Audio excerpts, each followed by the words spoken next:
ఒక నది ఒడ్డున ఉన్న మర్రి చెట్టుపై ఒక పావురం నివసిస్తుంది. దానికి నదిలోని నీటి ప్రవాహంలో కొట్టుకుపోతున్న ఒక చీమ కనబడింది. ఆ చీమను ఎలాగైనా కాపాడాలి అనుకున్నది పావురము. వెంటనే ఒక మర్రి ఆకును తుంచి చీమకు దగ్గరగా నీళ్లలో వేసింది పావురం. అలా చీమ ఆకు సహాయంతో నీటిలో నుంచి బయటపడుతుంది. పావురం చేసిన సహాయానికి ధన్యవాదాలను తెలియజేసింది చీమ.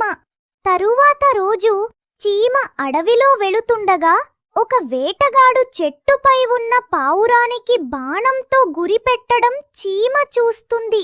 అది గమనించిన చీమ పరుగుతో వేటగాడి మీదకి ఎక్కి అతని వేలుని కుట్టుతుంది.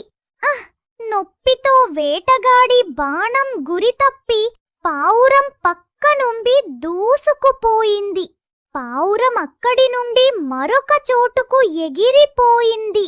తను ఎలా రక్షింపబడ్డానన్న సంగతి పావురానికి తెలియలేదు. కాని చీమకు మాత్రం తాను పొందిన ఉపకారానికి ప్రత్యుపకారం చేసినందుకు చీమకు సంతోషంగా ఉంది.